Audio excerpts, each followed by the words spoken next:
It is commonly understood that before we start the official opening, we really need to know each other in this conference for better future communication. To this regard, may I call upon Dr. Morris to introduce the conference participants and advance some introductory remarks of the conference. Dr. Morris, please welcome.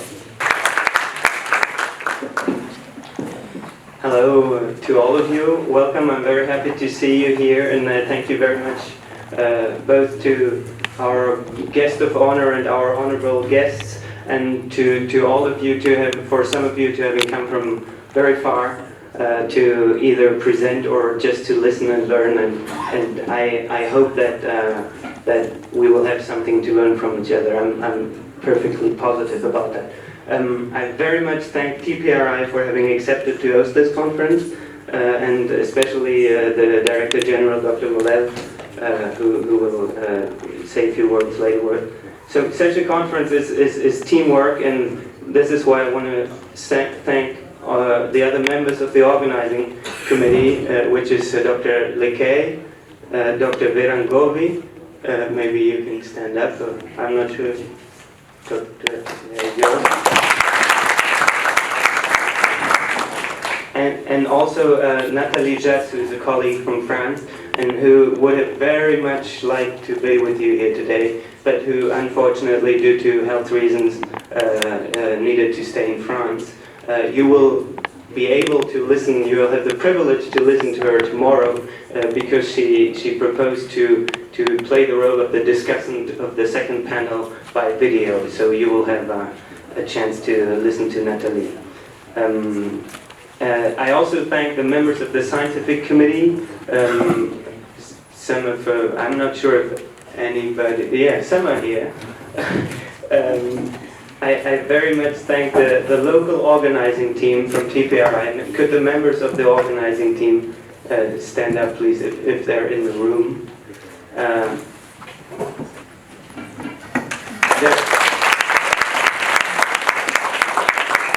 They have gone through a lot of efforts over the last days, and especially since yesterday, last night, this early morning, to make this, to welcome you in the best conditions, and I think they have very much succeeded.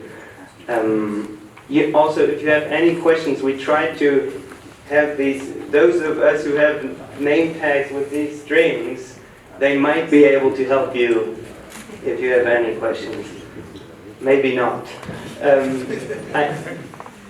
Then I also thank welcome the keynote speakers that are here with us today. So that's Verangovi again. Alain Garrigou, who is also not only keynote speaker but also the official photographer, one of the official photographers, and Kees Jansen. I very much thank for administrative support the Marion Asego from IFRA Nairobi and Carmen Mata from my institute IRIS.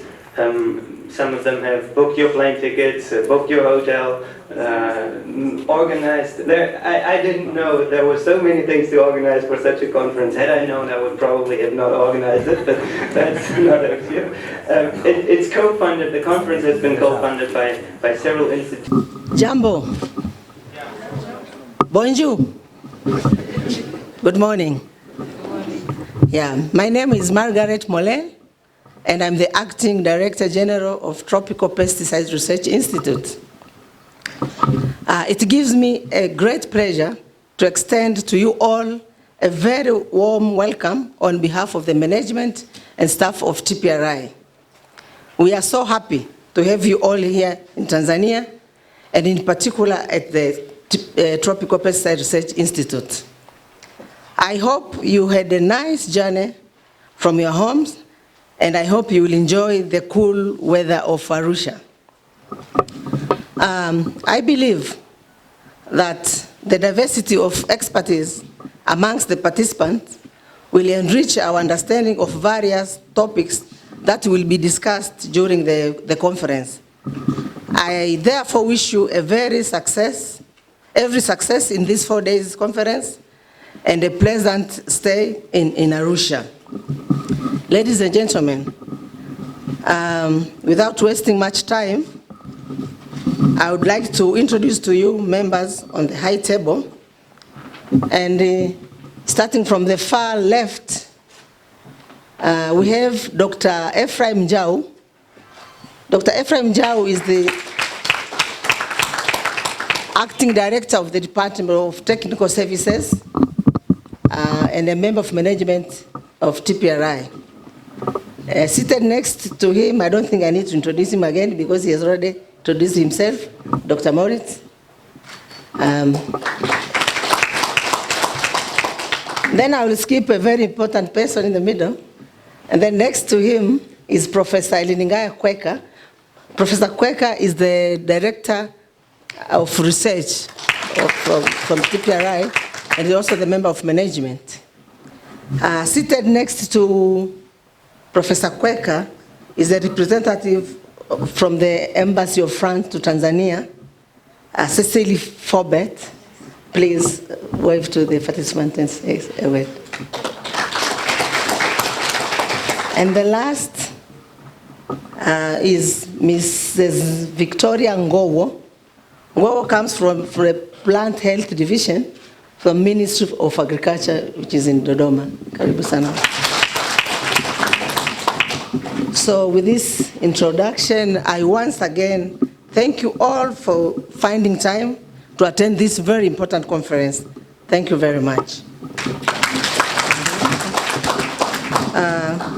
So I'll take this opportunity to invite the representative from the France Embassy, Ms. Cecily Forbet, to greet participants and say a few words. Welcome, Cecily.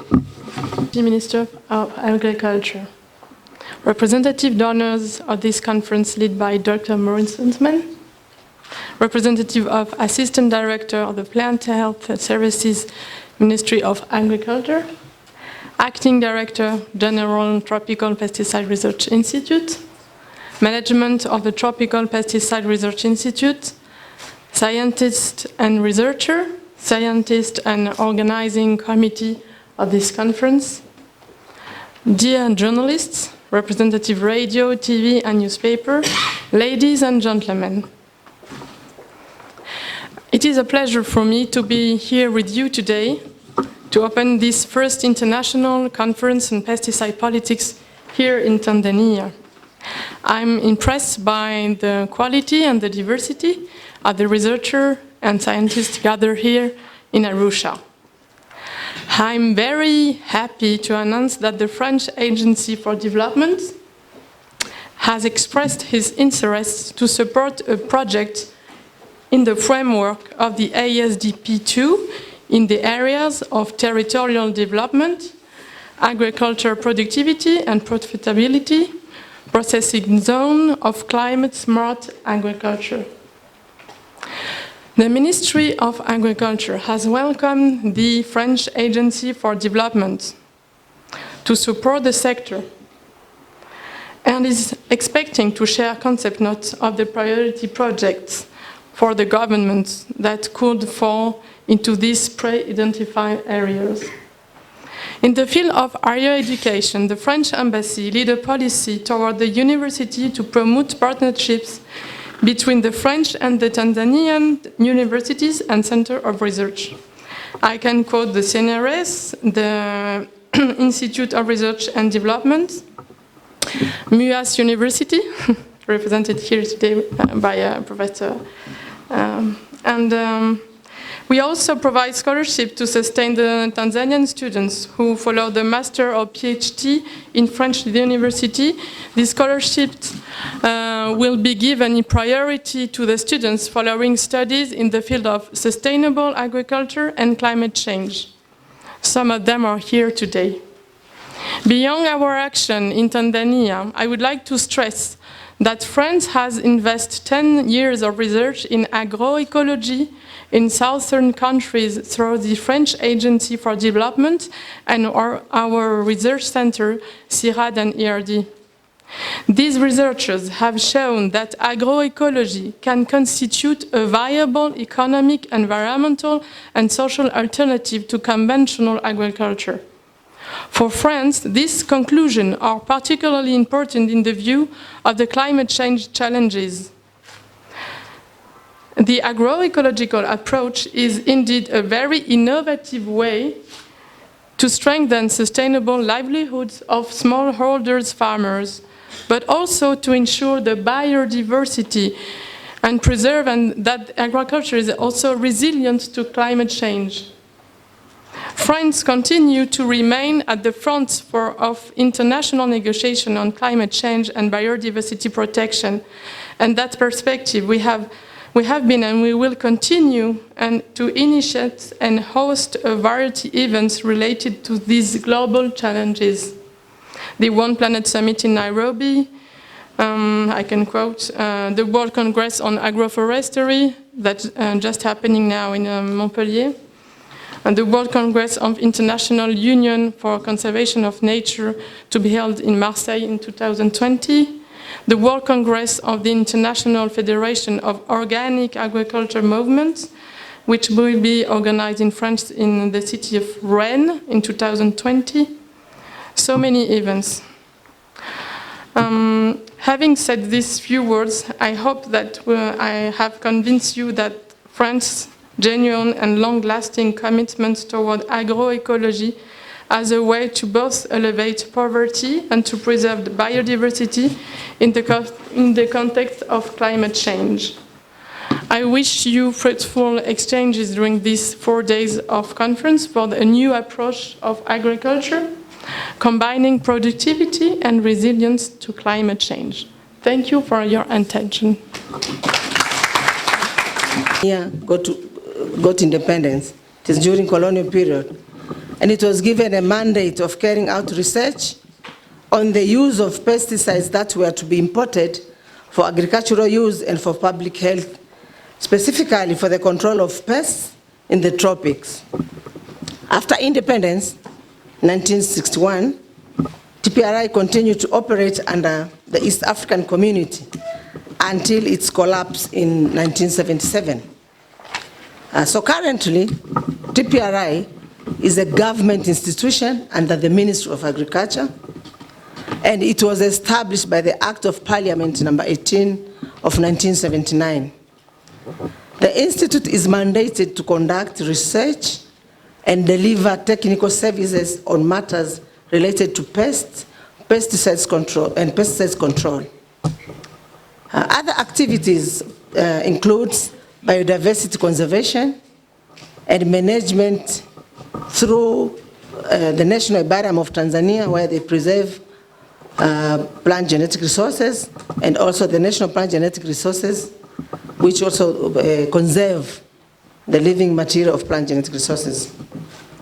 Honorable guest of honor, the National Herbarium is responsible for carrying out inventory and documentation of information about all plant species occurring in natural vegetation of Tanzania.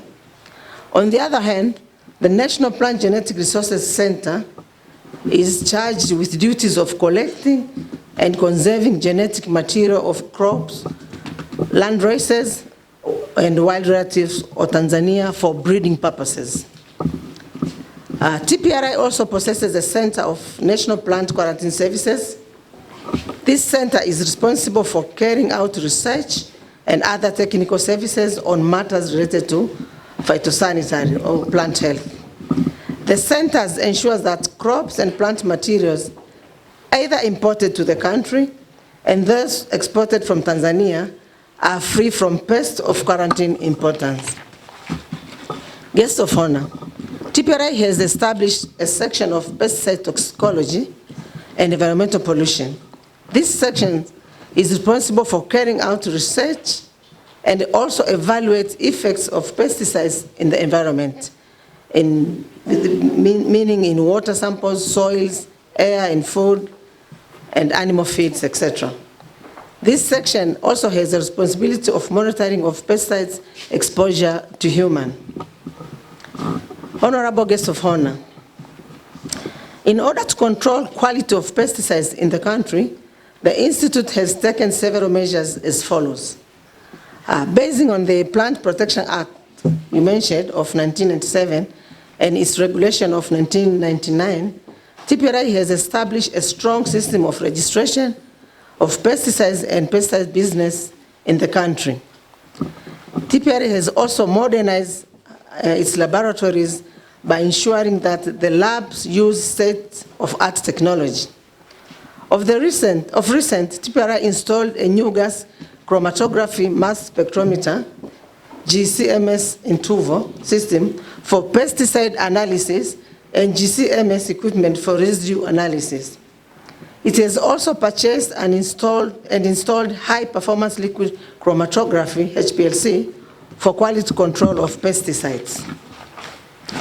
And conduct training for entire laboratory technicians on the use of these modern equipment. TPRI has also put in place a system of monitoring of quality of pesticide in the market. Basing on Plant Protection Act of 1997 and its regulation, the Institute carries out inspection of all pesticide business dealers for the purpose of ensuring law compliances and pesticides quality. The Institute is also conducting training to extension officers and pesticide dealers, as well as farmers, on proper and safe use of pesticides. Such trainings are organized twice a year at TPRI headquarters in Arusha. But the Institute also sends out trainers across the country to conduct outreach training program on the safe use of pesticides. This is normally done on the request from the stakeholders and other arrangements. Honorable guest of honor, in order to make sure that TPRI deliver her charged responsibilities to the community, it has established zone offices in Dar es Salaam, Mwanza, Southern Highlands, which is in Mbeya, and also the Institute is expecting to open new offices in Southern Zone, Mtwara, Central Zone, and also Western Zone. Honorable guest of honor, I'm feeling honored for my institute being given an opportunity to host this important international conference. The conference theme and objective really fit in the mandates of TPRI. I'm informed that the key objective of this conference is to lay down foundation for long-term scientific cooperation between African and European scholars on the management of pesticide and related occupational environmental hazards in Africa. This conference is also planned to address regional and global pesticide challenges. It is my anticipation that each one of you will be given opportunity to provide experience leading into planning of the appropriate intervention. So to me, it will be the best platform for TPRI researchers to share the experience and also learn new lessons from their fellow scientists elsewhere in the globe. And I hope that this is just an overview of our activities, but in these 4 days, I'm sure during the interaction with TPRI staff, you can learn more about TPRI. Thank you so much for your listening.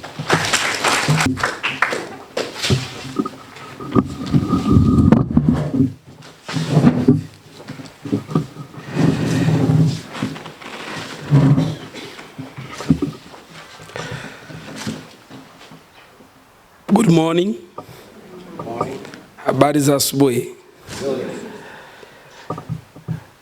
Mwakilishi barozi wa Ufaransa hapa nchini, ndugu Cecil Fobet, Mheshimiwa mwakilishi wa mkuu wa mkoa wa Arusha uliopo hapa, ndugu mkurugenzi msaidizi kitengo cha afya ya mimea, yani PHS Victoria Ngowo, wawakilishi wa wafadhili wa kongamano hili la kimataifa wakiwakilishwa na Dr. Morris Hosman, ndugu kaimu mkurugenzi mkuu wa TPRI Dr. Margaret Mollel, ndugu wajumbe na management ya TPRI, ndugu wanasayansi na watafiti kutoka nchi za Kiafrika na kutoka sehemu mbalimbali duniani mliopo hapa, kamati ya kisayansi na kamati ya maandalizi ya washa hii, mwenyekiti wa kongamano, ndugu waandishi wa habari kutoka magazeti, redio, TV na vyombo vingine mbalimbali vya habari, wageni waalikwa, mabibi na mabwana, itifaki imezingatiwa. Nimependa kutumia lugha hii ya taifa letu ili pia kuwapa nafasi washiriki wa kongamano hili, angalau wakitoka hapa kurudi makwao wapate hata neno moja mbili la Kiswahili kufahamu kama zawadi kwa huko mnakokwenda. Lakini sababu ya pili kwamba tumependa kutumia Kiswahili kwa sababu hili kongamano ni muhimu sana kwa Watanzania. Na Watanzania wengi walio wengi tunatumia lugha ya taifa ya Kiswahili. Kwa hiyo tungependa yale ambayo tunayatoa hapa, basi walaji wakubwa ni Watanzania, nao angalau washiriki kwa namna moja au nyingine waweze kuelewa ipasavyo. Baada ya utangulizi awali ya yote, tunapenda nimshukuru Mwenyezi Mungu mwingi wa rehema, mwingi wa ukarimu, ambaye ametuwezesha afya na uzima tumeiona asubuhi hii ya leo na kupata fursa ya kushiriki kwenye kongamano hili kubwa la kimataifa. Pili, napenda kushukuru uongozi na management na bodi ya TPRI pamoja na wafadhili mbalimbali na hasa wakiongozwa na ubalozi wa Ufaransa kwa kunialika kuja leo kushiriki nanyi katika shughuli hii muhimu. Kusema kweli, najisikia faraja na tena najivunia kuwa na taasisi bora kama ilivyo TPRI. Ni takribani mwezi mmoja tu uliopita nilipofika hapa TPRI Arusha kwa ajili ya ufunguzi wa kongamano lingine la kitaifa ambalo madhumuni yake yalikuwa kujadili na kupeana elimu kuhusu matumizi sahihi na salama ya teknolojia za viuatilifu katika kukuza kilimo ili kujenga Tanzania ya viwanda. Ndugu zangu, nichukue fursa hii kwa mara nyingine tena kuipongeza management na wafanyakazi wote wa TPRI kwa kazi hii nzuri mnayoifanya, ambayo mnaendelea kuitangaza Tanzania na mnakuwa msaada mkubwa kwenye sekta yetu ya kilimo. Ndugu washiriki wa kongamano na wadau mbalimbali, hakuna shaka kuwa kongamano hili ni muhimu sana kwa watumiaji wa viuatilifu, wasimamizi wa sheria za matumizi ya viuatilifu, wanasayansi wanaofanya tafiti za viuatilifu, pamoja na watunga sera yani policy makers, na watoa maamuzi yani decision maker, na jamii kwa ujumla. Mimi kama ni mmoja wa watunga sera, mmoja wapo na mtoa maamuzi yani decision maker, ninayo furaha kuhusishwa katika kongamano hili kama mgeni rasmi. Ndugu washiriki wa kongamano, naomba pia kuchukua fursa hii kuwakaribisheni waalikwa wote nchini Tanzania na hasa katika jiji hili la Arusha katika taasisi ya utafiti wa visumbufu katika nchi za kitropiki, yani the Tropical Pesticide Research Institute, yani TPRI. Tunatoa ukaribisho wa pekee kwa balozi wa Ufaransa na mwakilishi wake ambaye aliyokuwepo hapa nchini Tanzania, ambaye ni mfadhili mkuu wa kongamano hili. Pia tunashukuru taasisi nyingine ambazo zimeshiriki katika kufadhili kongamano hili, zikiwakilishwa na Dr. Morris kutoka Chuo Kikuu cha Masuala ya Utafiti yani PSG kutoka nchini Ufaransa, maafisa kutoka sehemu mbalimbali duniani, hasa ambao wamesafiri umbali mrefu sana kufika Tanzania. Maafisa mbalimbali kutoka serikali ya Tanzania, serikali za nchi zingine za Afrika, wanasayansi kutoka TPRI na pia kutoka katika taasisi mbalimbali nchini Tanzania.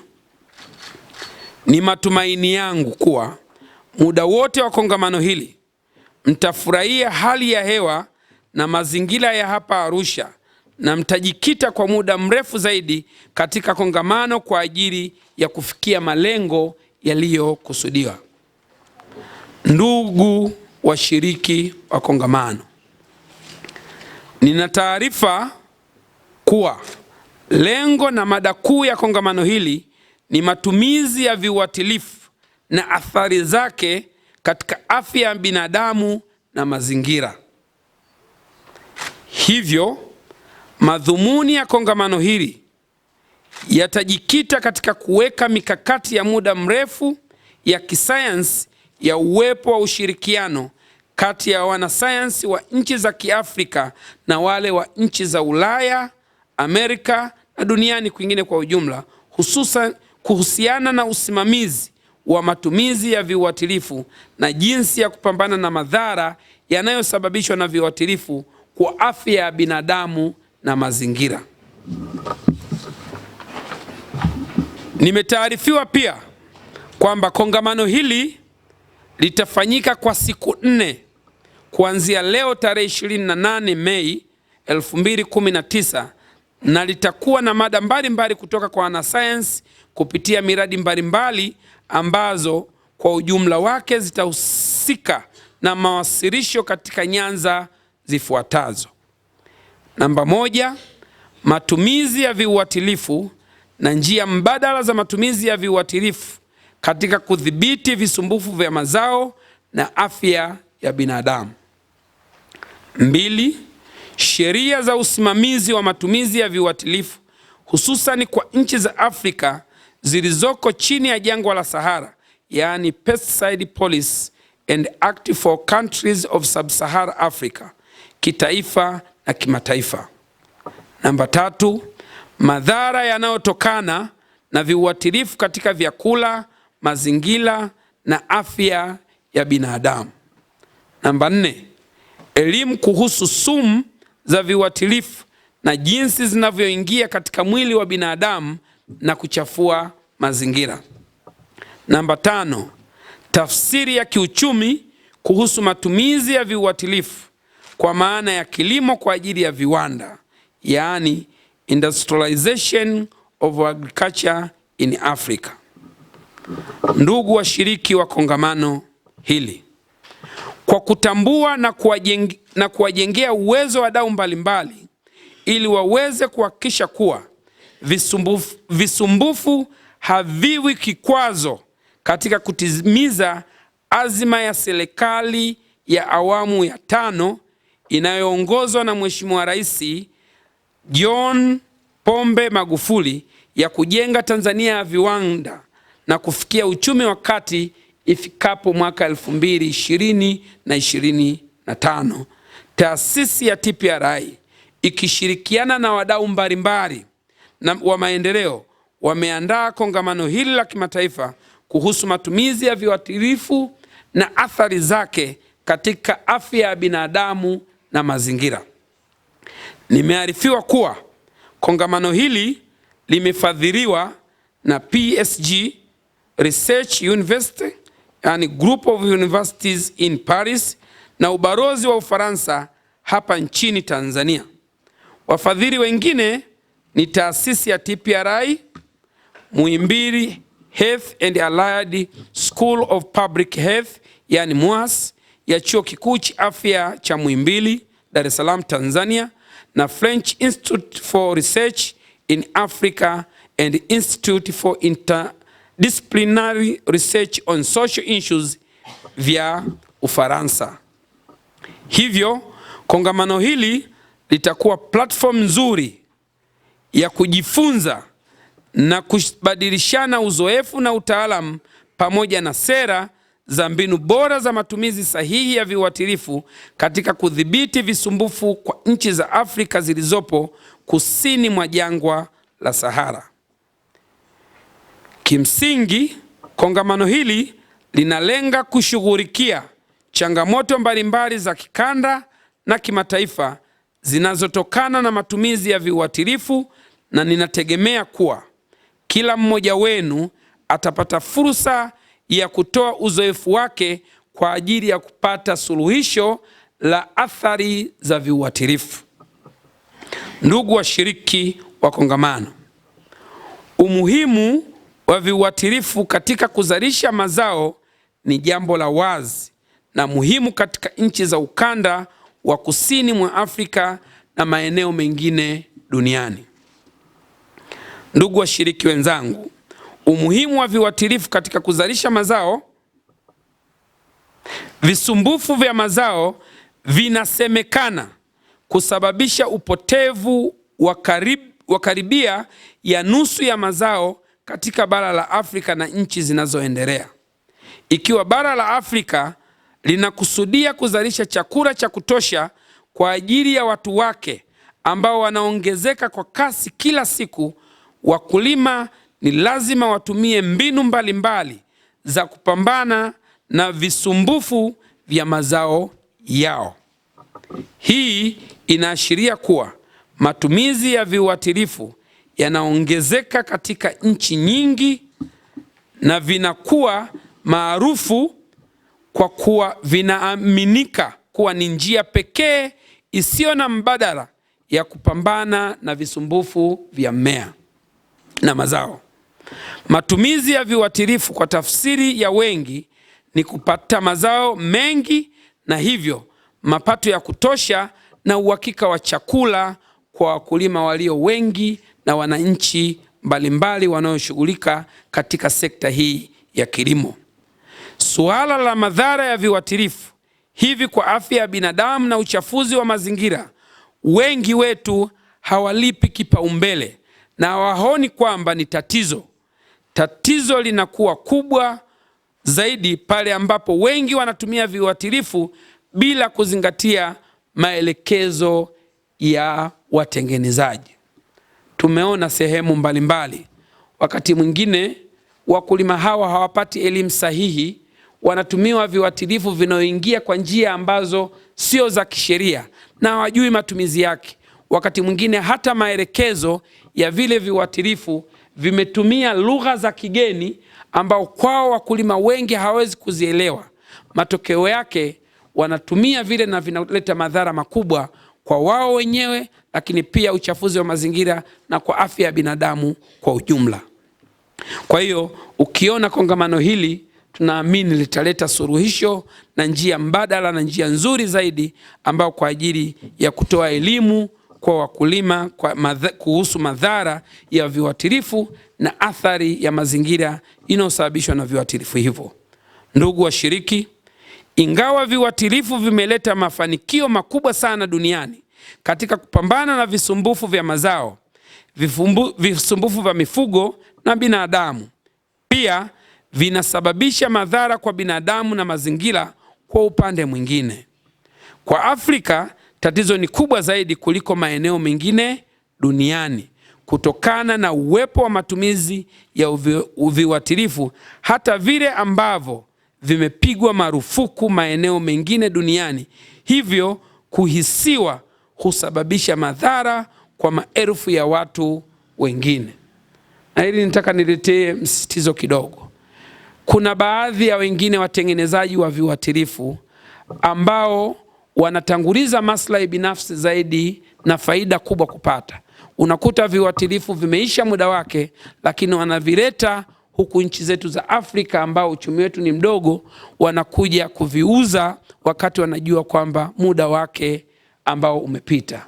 Hili sio sawa, kwa sababu tukiendelea hivyo na bila kudhibiti, tunaendelea kwamba kuchafua udhibiti wa mazingira, lakini pia kuathiri afya za binadamu ambao kimsingi wenyewe hata hizo biashara tunazokuja kutaka kufanya wenyewe ndio wanunuzi wakubwa wa mambo mengine yote. Ndugu washiriki, matumizi ya viuatilifu au biashara zinahusiana na viuatilifu zinaweza kusababisha madhara ya kiafya kwa watumiaji wa viuatilifu au kwa jamii, na vile vile kusababisha uchafuzi wa mazingira pale ambapo viuatilifu havijatumika kwa njia zilizo sahihi na salama. Kwa hapa Tanzania tunazo sheria mbili zinazotuongoza katika kusimamia na kudhibiti matumizi sahihi na salama ya viuatilifu. Sheria hizo ni sheria ya udhibiti wa visumbufu vya mimea namba 13 ya mwaka 1997, yaani Plant Protection Act number 13 of 1997, na kanuni zake za mwaka 1999. Sheria ya pili ni sheria ya TPRI, yaani the TPRI Act number 18 of 1979. Nimetaarifiwa pia kuwa sababu kubwa iliyofanya kongamano hili kufanyika TPRI Tanzania ni kutokana na ukweli kuwa TPRI Tanzania ilikuwa kitovu cha kuunda mifumo mizuri inayosimamia na kudhibiti biashara ya viuatilifu. Hili niwapongeze sana TPRI Tanzania. Ni ukweli usiopingika kuwa kuna baadhi ya nchi za Afrika ya kusini mwa jangwa la Sahara ambazo bado hazijatengeneza mifumo mizuri ya kisheria na sera za kusimamia biashara za viuatilifu. Ni kutokana na changamoto hizo ndizo zilizopelekea wadau mbalimbali kama nilivyowataja kushirikiana ili kuweka mkakati wa kisheria na kama sera katika kuhakikisha afya ya binadamu na mazingira inalindwa dhidi ya matumizi ya viuatilifu. Baadhi ya nchi za Afrika zinazotumia viuatilifu kwa wingi na zenye sheria hafifu za kusimamia matumizi ya viuatilifu, madhara ya viuatilifu ni mengi sana kutokana na usimamizi hafifu na pia kutokuwepo kwa huduma ya upimaji wa madhara ya viuatilifu katika afya ya binadamu. Ni matumaini yangu kuwa katika siku hizi 4 za kongamano hili la kimataifa, washiriki watatoa uzoefu wao wa kitaalamu, na nina imani kuwa mwisho wa kongamano hili litapatikana suluhisho la jinsi ya kupunguza madhara ya viuatilifu kwa binadamu na mazingira. Wadau wanasubiri kwa hamu na wanategemea makubaliano mazuri ya kongamano hili yatakayoleta manufaa ya kila nchi iliyoshiriki katika kongamano hili na kwa bara la Afrika kwa ujumla. Mwisho, napenda kuwashukuru tena wafadhili wa kongamano hili, kamati ya kisayansi ya maandalizi kwa mchango wao mkubwa katika kuandaa na kutekeleza kongamano hili. Pia management ya taasisi ya TPRI na kwa kuwa mwenyeji wa kongamano hili. Mwisho kabisa, naomba tena kuchukua fursa hii kuwakaribisheni waalikwa wote nchini Tanzania na hasa katika jiji hili la Arusha lenye hali nzuri kama mnavyoiona. Mkoa wa Arusha unavyo vivutio vingi vya utalii zikiwemo mbuga za wanyama. Hivyo mwisho wa kongamano hili, ikiwapendeza, mpange kutembelea mojawapo wa mbuga zetu kama Ngorongoro Craters, Arusha National Park, Tarangire au hata kupanda mlima Kilimanjaro uliopo katika kilomita chache kutoka Arusha katika mkoa wa Kilimanjaro nchini Tanzania. Mlima huu ndio mlima mrefu kuliko milima yote barani Afrika na ndio mlima wa pili kwa urefu duniani. Mheshimiwa Mwenyekiti na washiriki wengine, Tanzania tuna vivutio vingi zaidi. Tuna mbuga za Mikumi, tuna Ruaha, tuna Game Reserve Selu. Kwa mna nafasi nzuri baada ya kongamano hili kutembelea sehemu zote, muone utajiri mkubwa Mwenyezi Mungu aliyotujalia wa Tanzania. Mheshimiwa Mwenyekiti na washiriki wengine, mwisho kabisa, kwa heshima na taadhima, nichukue nafasi hii kutangaza kuwa kongamano hili la kwanza la kimataifa la viuatilifu limefunguliwa rasmi. Asanteni sana kwa kunisikiliza.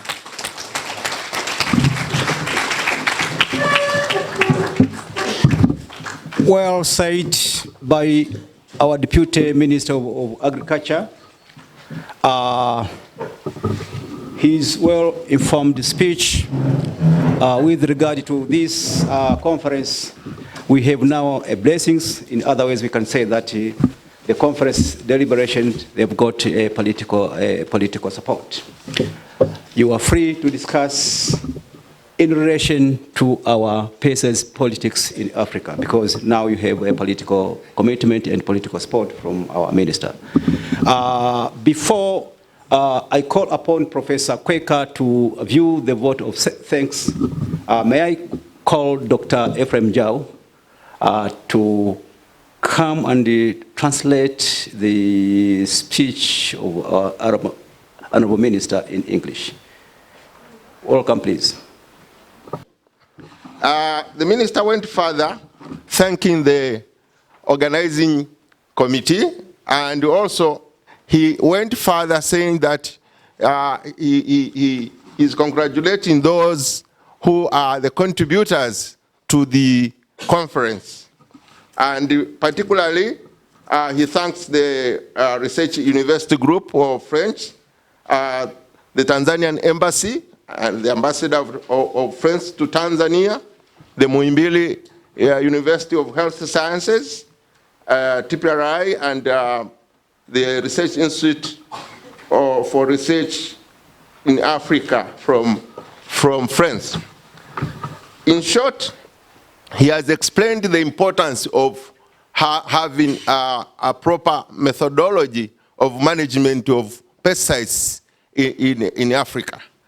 He went further saying that there is much to be done in terms of policies and regulations, especially for the countries in sub-Saharan Africa. You find in terms of use of pesticides, much as we are in the global, you may find out that some of the pesticides which are manufactured outside Africa or outside Tanzania, through some dealers who are not very faithful, they might be brought here even after expiring date. And this issue is a sensitive issue, and that he wanted to see to it that this workshop put on place after the discussions and all presentations. We have to come to with some resolutions on how we should manage our pesticides, especially in the world, but for the countries south of Sahara. He went further, talking about the topics which will be presented, and there were 4 to 5, saying he's happy that we'll have, through these 4 days, discussing on the producing knowledge on pesticide exposure and the health effect in humans and environment. We'll have issues related to the regulatory dimension, the legal acts, policy, national and international regimes. Number 3, coping mechanism, coping for contamination, that is effect of pesticide exposure to everyday life. Finally, the political economy of pesticides, that means the relationship between pesticide and production of agriculture in Africa. Finally, he welcomed you, saying that Arusha is a good city. It is a center for tourism, and therefore he's urging to all of you, after this workshop, please find the time. You can have local arrangements. We have many tourist companies in Arusha, or you can see the organizing committee, so that at least you visit one of our parks, either Ngorongoro Crater, or you may decide to go to Tarangire, or Arusha National Park, or even climb Mount Kilimanjaro. Mount Kilimanjaro is just another 80 kilometers from Arusha city. So with this, he really welcome you to Arusha and welcome to this conference. Thank you very much. Deputy Minister of Agriculture, Honorable Omari Mgumba, Your Excellency Deputy Ambassador of France to Tanzania, representative donor of this conference led by Maurice, representative of Assistant Director of the Plant Health Services Ministry of Agriculture, Acting Director General of TPRI, Dr. Margaret Jonathan Mollel, Management of the Tropical Pesticide Research Institute, scientists and researchers from Africa, African continent and other parts of the world, scientific and organizing committee of this conference, media representative, radio, TV and newspapers, invited guests, ladies and gentlemen. First of all, I'm very much pleased to be given an opportunity to give a vote of thanks in this particular conference. Dear guest of honor, I take this opportunity personally to thank you for accepting our invitation. We know in your ministry you have a number of institutions with a number of activities at this particular time, but you have denied all and accept to be with us in this very morning. I also acknowledge the Deputy Ambassador of France to Tanzania and all institutions which in one way or another have facilitated the presence of this meeting.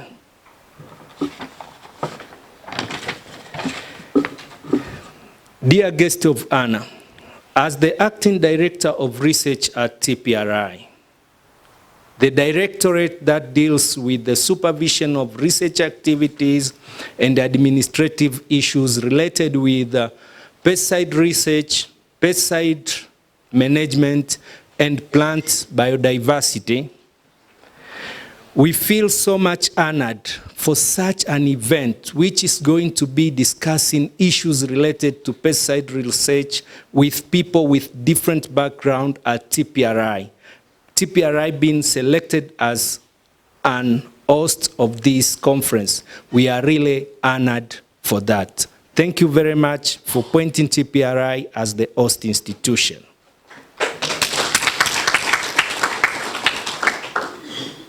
Guest of honor, we thank you so much. Despite of the tight schedule you have devoted your time for this, to come to listen what we are presenting for the better of our end users of pesticide. Dear guest of honor, it is my expectation that all participants will work extremely harder to achieve what we have anticipated to have in this meeting, and based on the diversified knowledge and experience to ensure that the objective of the meeting is met. And each participating country, institution, and individuals, they get benefit from collective discussion. And the key message to be taken to the pesticide end users in African context are farmers, is well deliberated. Once again, our guest of honor, we appreciate your contribution in your speech for this conference of what has to be better discussed and what has better to be led in deliberations for the use of our farmers, for the Ministry of Agriculture and the nation at large. We thank you so much for your time, and we thank all who have been able to attend. Once again, thank you so much.